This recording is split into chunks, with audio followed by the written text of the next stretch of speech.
보지 못하는 것들의 증거니 선진들이 이뤄서 증거를 얻었느니라 라고 말씀했습니다. 성경은 한마디로 말하면 믿음의 책이에요. 믿음이라고 하는 말은 아무데나 사용할 수가 없어요. 이 believe라고 하는데 영어로 말하면 신뢰하다는 말이에요. 신뢰. 하나님의 능력을 이 트러스트, 신뢰하는 신뢰. 받아들이는 거예요. 수용할 수 있는 거예요. 받아들이고 접근할 때 성경을 보는 눈이 두 가지로 나타나요. 믿음의 눈으로 나타나고요. 때로는 불신앙의 눈으로 나타납니다. 믿음의 눈으로 성경을 보면 모든 것이 은혜고요. 모든 것에 그저 감사할 수가 있어요. 아멘이죠? 믿음으로 성경을 보는 사람에게는 모든 내용이 하나님의 말씀이에요. 레마의 신앙이에요. 반면에 불신앙적으로 눈으로 보는 성경을 보면 모든 것이 아주 의문투성이고요. 모든 것이 말도 안 되는 소리들입니다. 말도 안 되는 소리. 기독교는 믿음의 종교입니다. 우리는 믿음으로 구원받습니다. 믿음으로 하나님의 자녀가 됐습니다. 믿음으로 올바른 행위가 나타납니다. 믿음으로 기도하면 응답이 이루어집니다. 그래서 믿음의 기도는 병든 자를 구원하시리니 주께서 저를 일으켜 주시리라고 말씀했습니다. 우리는 믿음으로 천국 갑니다. 기독교 신앙에서 믿음을 빼버리면 아무것도 아닌 것입니다. 배터리가 없는 시계는 시계지만 진정한 시계가 아니에요. 제 기능의 역할을 감당할 수가 없어요. 시간을 알려주는 시계가 진짜 시계지 시간을 제대로 알려주지 못한 시계는 진정한 시계라고 말할 수가 없는 것입니다. 기독교 신앙도 마찬가지예요. 믿음이 없으면 물이 없는 오아시스예요. 보기에는 생명도 구원도 보기에는 능력도 있을 것 같은데 믿음이 없으면 아무것도 없는 것입니다.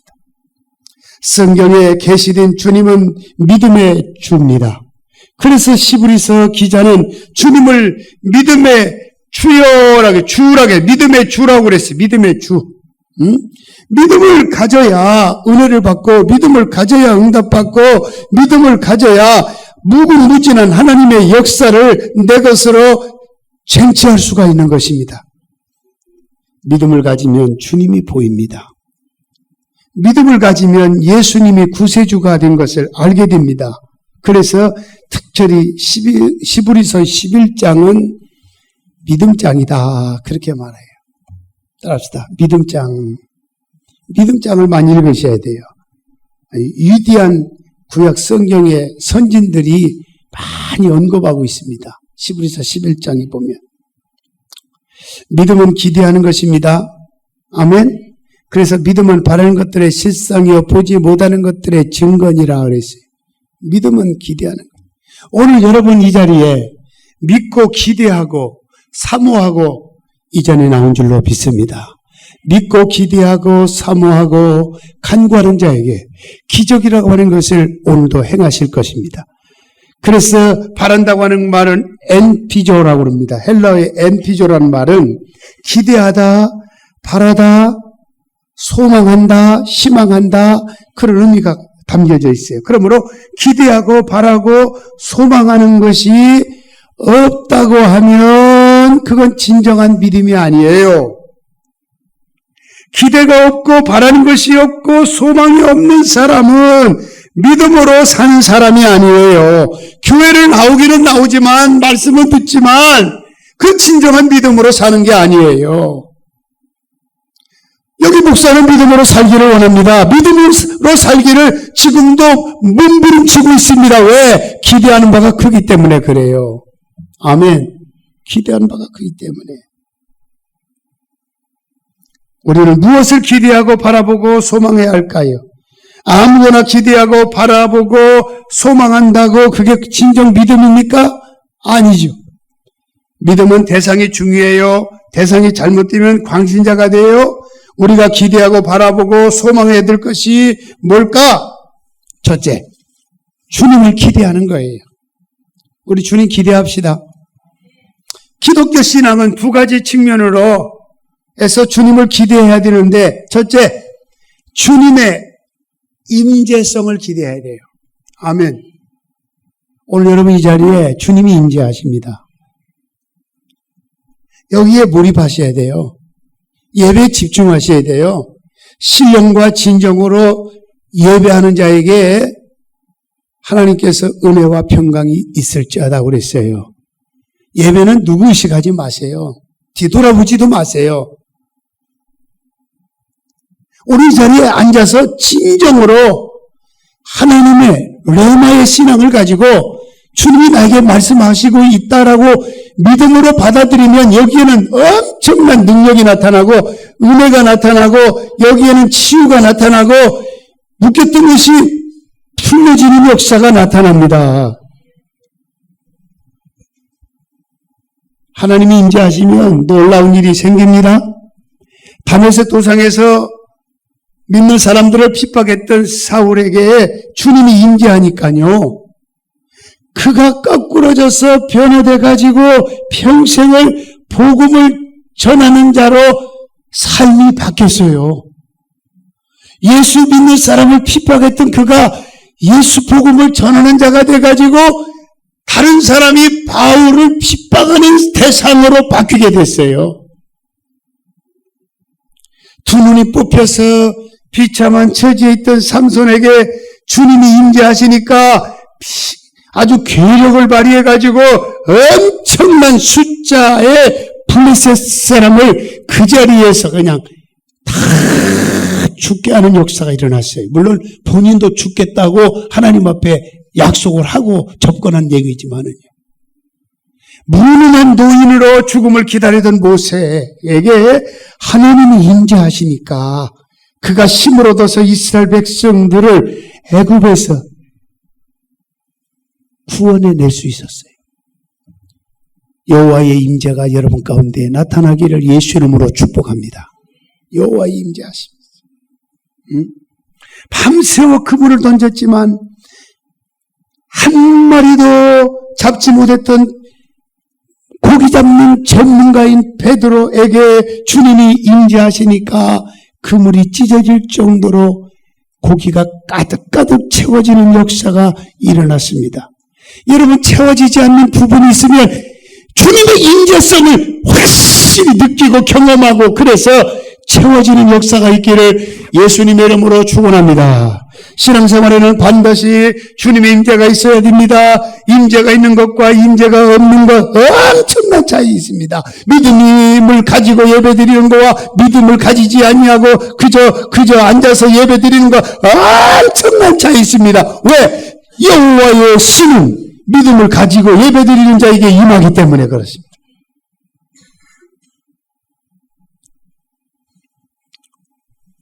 가인의 제사는 하나님의 임재가 없었어요.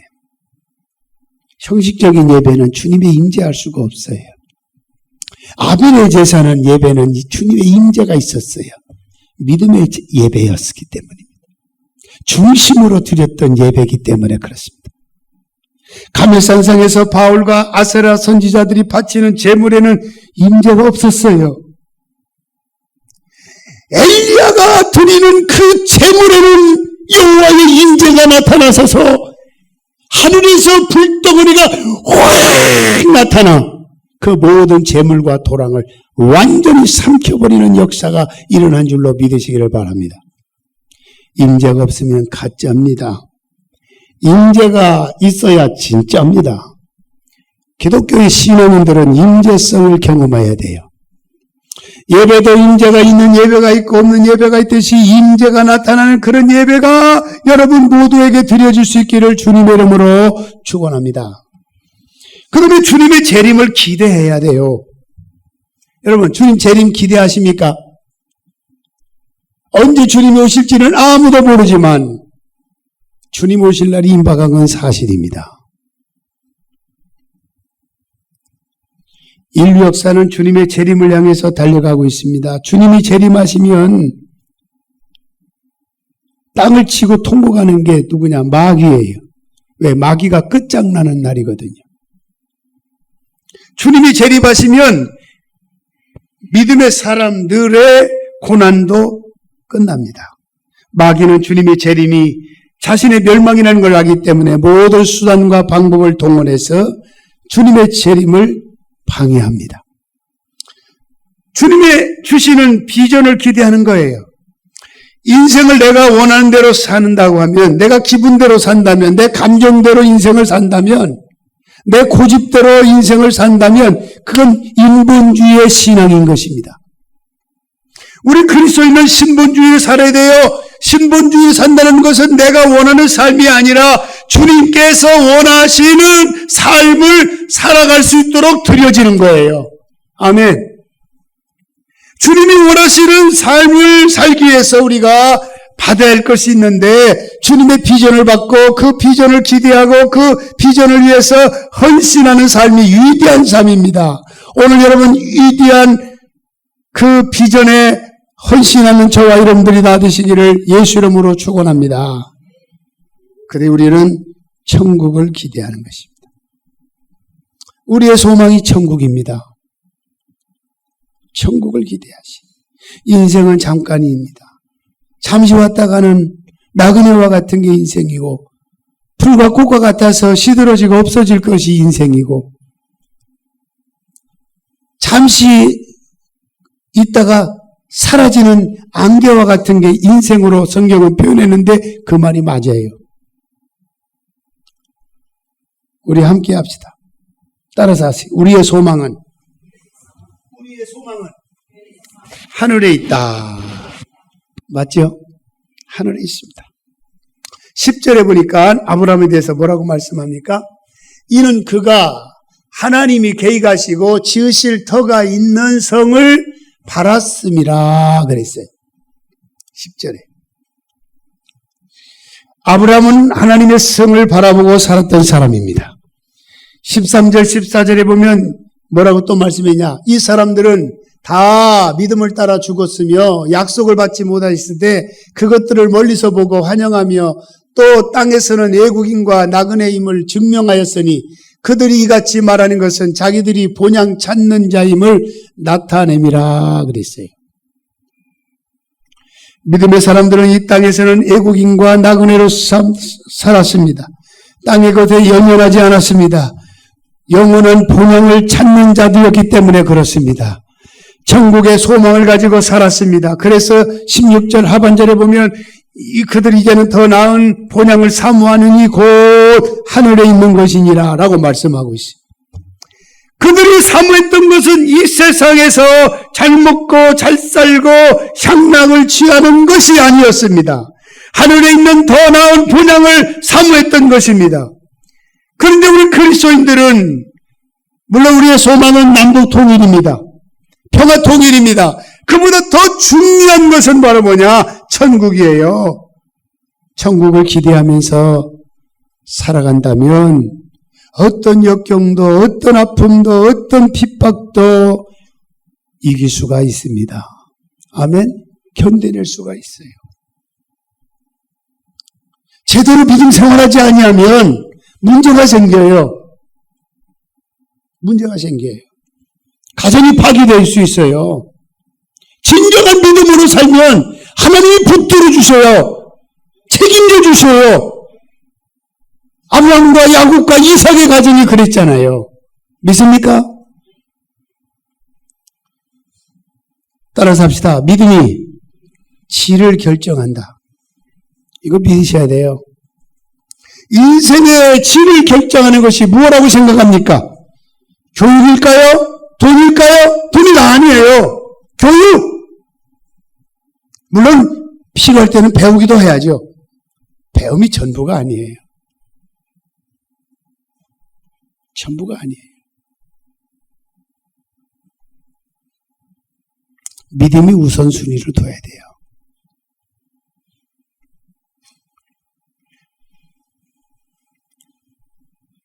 순간적인 것들이지 그런 것들은 영원하지 않습니다. 믿음이 인생의 질을 결정한다. 믿으면 아멘 합시다. 인생의 질을 결정. 믿음이 결정해주는 인생의 질을 세 가지로 정리하면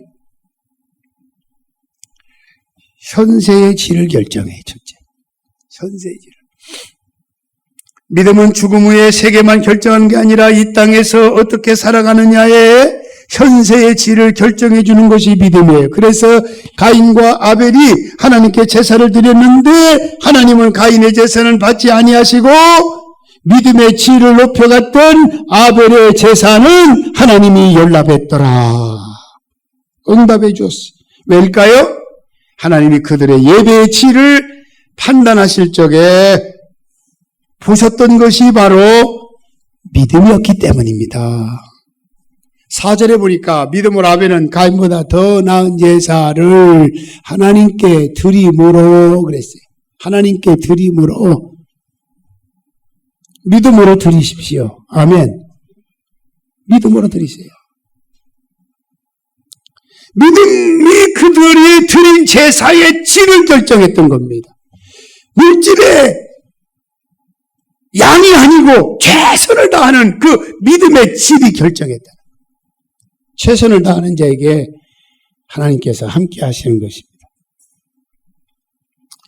그리스도인의 삶의 질은 진리의 말씀을 따라서 사느냐, 그렇지 않느냐, 하나님의 뜻을 따라서 사느냐, 하나님의 뜻을 따라서 살지 아니하느냐에 결정되는 겁니다. 그 다음에 하나님과의 관계의 질을 결정합니다. 오늘 새벽에도 말씀드렸지만 요셉은요, 지금 당면한 현실, 상황보다도 관계를 더 중요시했어요. 지금 상태를 중요시한 게 아니었어요. 요셉은 상태가 뭐예요? 노예예요. 요셉은 상태가 뭐예요? 감옥이에요, 감옥. 근데 중요한 것은 요셉은 언제나 뭘 중요시했냐면 관계를 중요시했어요. 하나님이 언제나 나는 하나님과 관계, 하나님과 함께 있다. 하나님이 언제나 나를 붙들어주고 있다라고 하는 그 하나님의 관계를 더 중요시했기 때문에 하나님께서 결과적으로 요셉을 들어 쓰시는데 애굽의 국무총리 자리까지 오르게 됐잖아요. 아멘. 그 믿음의 하나님과의 관계의 질이에요. 믿음은 하나님과의 관계를 건강하게 만들어줍니다. 교회 생활하지만 다 같이 똑같은 교회 생활이 아닙니다. 교회는 나오지만 하나님에게는 관심도 없는 사람이 있는가 하면은 하나님을 기쁘시게 하는, 하나님을 영화롭게 하는 사람도 있습니다. 저와 여러분들 하나님을 기쁘시게 하는 하나님과의 좋은 관계를 유지할 수 있기를 주님의 이름으로 축원합니다. 그래서 히브리서 11장 6절에 믿음이 없이는 하나님을 기쁘시게 하지 못하나니 하나님께 나아가는 자는 반드시 그가 계신 것과 또한 그가 자기를 찾는 자들에게 상 주시는 이심을 믿어야 할지니라. 아멘. 믿어야 할지니라. 믿음이 있어야 하나님을 기쁘시게 할 수 있어요. 하나님이 살아계시다는 것과 하나님은 자기를 찾는 자들에게 상 주시는 이심을 확실히 믿어야 하나님을 기쁘시게 할 수가 있어요. 아멘. 세상을 살다 보면 좋은 일만 있는 게 아니잖아요. 때로는 어렵고 고통스럽고 힘들고.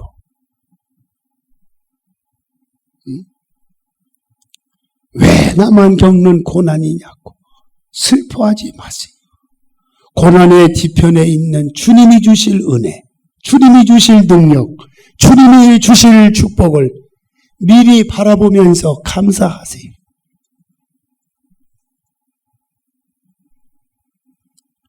우리는 하나님이 왜 나에게 이런 일을 허락해서 힘들게 하시나라고 생각하고 그렇게 말하면 안 되죠. 어렵고 힘든 일을 만나도 하나님은 이 일도 합력하여 손을 이루게 하실 것이다. 저는 때로는 힘든 부분도 있어서 또 교회적인 여러 가지 또 해야 할 일도 있고 신년 초에는 더 멋있는 성도들을 위해서 더 나은 메시지를 증거하고 여러 가지 생각을 하다 보니까 신년 초라 제가 금식도 하고 있습니다만은 마음이 기뻐요. 즐거워요.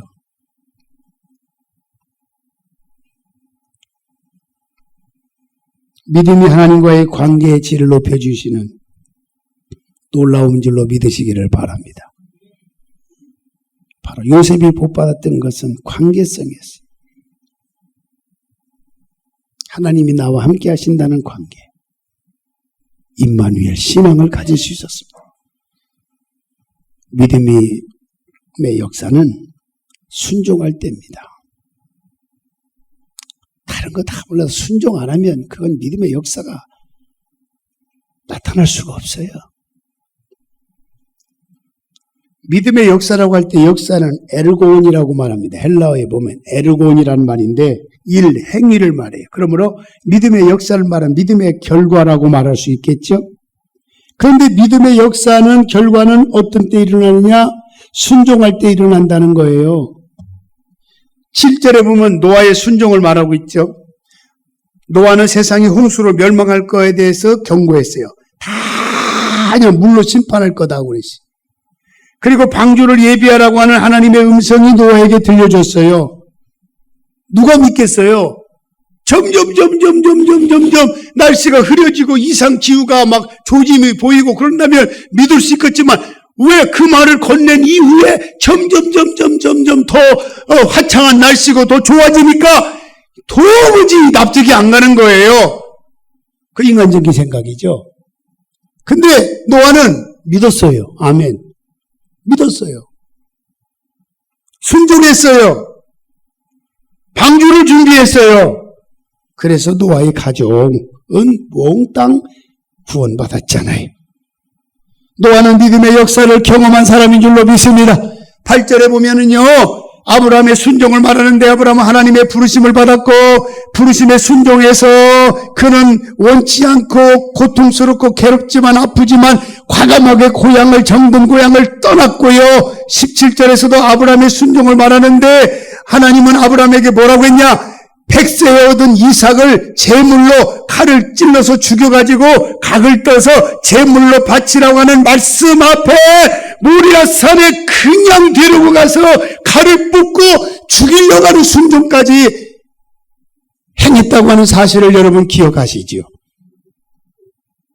믿음의 역사를 하나님이 아브라함에게 일으켜 주셨어요. 인간적으로 보면 황당한 요구가 아닐 수가 없겠죠. 황당한 요구죠. 어떤 때는 정말 놓기 힘든 것. 이것만은 내가 놓칠 수가 없어. 내가 마지막 붙들고 있는 거 요구하실 때가 있습니다. 그래서 순종하기가 어려워요. 나간 사람들 얘기하는 건 아니지만 그래도 자녀 교육을 위해서 강남으로 가야 한다, 어디로 가야 한다 해가지고 그런 분도 있는데 나쁘다는 건 아니지만은 여러분들을 부탁합니다. 끝까지 자녀가 잘 되는 것은 그것만이 아니에요. 하나님 교회 중심으로 사십시오. 오늘도 성령이 내 마음을 지금 그렇게 말씀하고 있어요. 하나님 교회를 지키십시오. 중심으로 사십시오. 하나님께서 무리한 것을 요구하시는 것처럼 보여도 우리는 하나님은 좋으신 하나님이고 언제나 가장 좋은 것을 준비하고 계시다고 하는 사실을 믿으시기를 바랍니다. 담대하게 순종하실 때 믿음의 역사가 나타나요. 절대 하나님께 인색하면 안 돼. 손해가 돼도 순종하십시오. 길게 보면 절대 손해가 아니에요. 몇 배 아니 몇십 배, 몇백 배, 몇천 배 그 이상의 유익함이 여러분에게 손에 잡히게 될 줄로 믿으시기를 예수 이름으로 축원합니다. 많은 사람들이 하나님을 체험하고 싶어 합니다. 대부분의 신자들은 자신의 삶 속에서 믿음의 역사가 일어나기를 원합니다. 하지만 극소수의 사람들에게만 믿음의 역사가 나타나는데 왜 극소수의 사람이냐? 힘들고 어렵지만 끝까지 하나님과의 관계성을 인식하고 끝까지 믿음의 질을 높여나가고 순종하고 행하기 때문에 이루어졌다고 하는 것입니다. 그러므로 순종은 축복의 통로인 것입니다. 순종하시기를 주 이름으로 축원합니다. 성령님의 인도에 순종하시기를 바랍니다. 그리고 믿음의 역사가 오늘 한 주간 동안 여러분 가운데 확 경험돼서 이것은 나의 간증이요, 이것은 나의 찬송이라고 고백할 수 있는 은혜의 강한 역사가 임할 수 있기를 예수 이름으로 축원합니다.